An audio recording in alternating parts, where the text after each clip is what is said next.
Both Illinois and Indiana are closing their casinos statewide. This in the interest of public health. Gaming officials say all operations at casinos will be closed starting on Monday morning.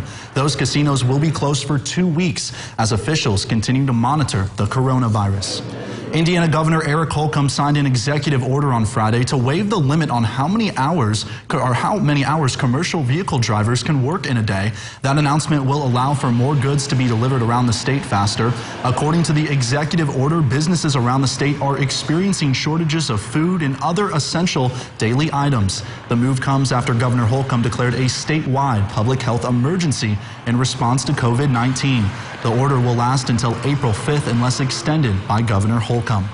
There are a number of closings, cancellations, and postponements happening due to the coronavirus, including the Evansville-Vanderburgh Public Library System.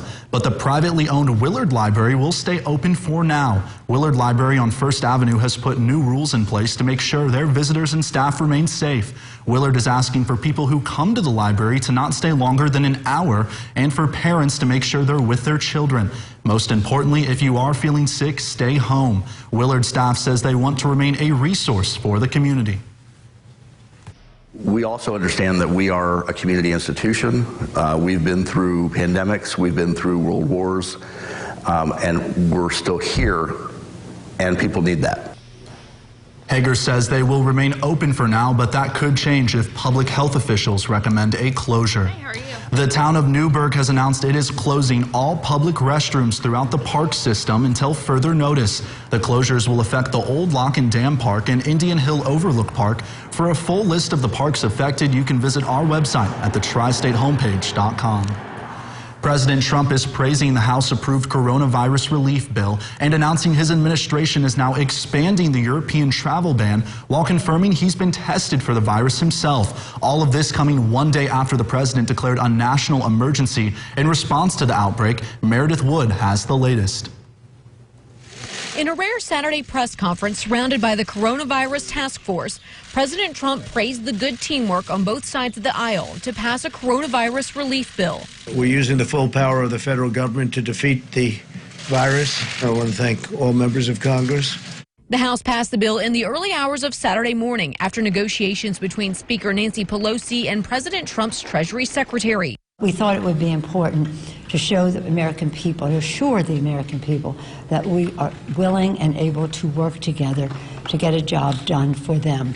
The bill's provisions include free coronavirus testing for those who need it, including the uninsured, funding for meals for school-age kids who won't receive free or reduced price breakfast and lunch while their schools are closed, and 2 weeks of paid sick leave and up to 3 months of paid emergency leave to care for a family member. We are calling on workers to either stay home voluntarily because they're sick, or eventually, unfortunately, it may be the result of lost business and they'll either be laid off or furloughed. Meanwhile, that travel ban to the U.S. from European countries is now expanding to include the U.K. and Ireland, effective midnight Monday. The president's also confirming he has taken a coronavirus test, but says he doesn't know the results yet, and that usually takes 1 to 2 days.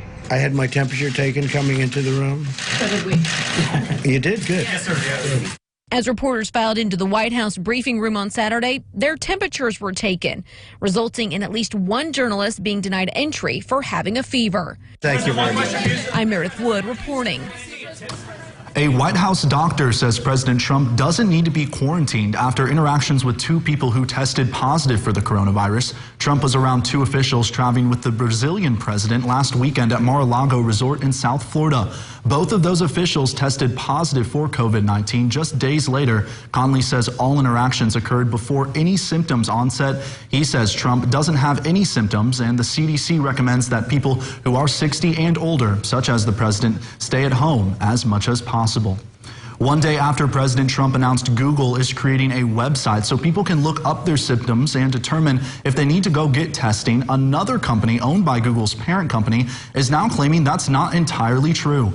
Verily, a health-focused subsidiary owned by Google's parent company, Alphabet, says it intends to launch a small-scale website sometime next week that will focus on California-based patients, specifically patients in the Bay Area.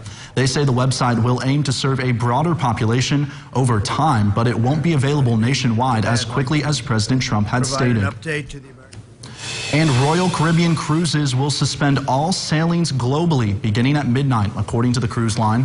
All current cruises will finish as scheduled. The suspension includes cruises worldwide, including those in the United States. Service is expected to resume on April 11th. And many people are preparing if they happen to be quarantined, and some questions have even been raised about the safety of pets.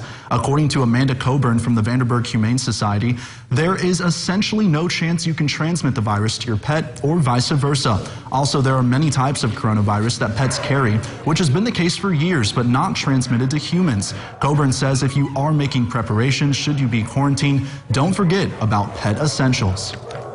You need to make sure you have food available for the next probably 2 weeks, preferably longer, particularly if that food is prescription or something that you have to order online, because we never know if there could be an interruption in supply chains or manufacturing if your pet's food is made outside of our community. And Coburn says at this time there are no plans to close the Humane Society or its low-cost vaccine clinic. Kroger is changing its hours of operations to help keep stores clean and fully stocked during the COVID-19 pandemic. The grocery store chain announced that all stores will shorten hours to give employees time to restock shelves and clean stores. Beginning tomorrow, the stores will now open at 7 a.m. and close at 10 p.m. for the immediate future. In other news, a Walmart employee in Henderson is facing charges after police say she stole hundreds of dollars from the store's cash registers. Police say 20-year-old Diamond Taylor took $700 from the Walmart over the course of 2 weeks. Taylor is booked in the Henderson County Detention Center. And a World War II veteran got the chance to reminisce on his time in the service as he toured the LST 325 in Evansville today.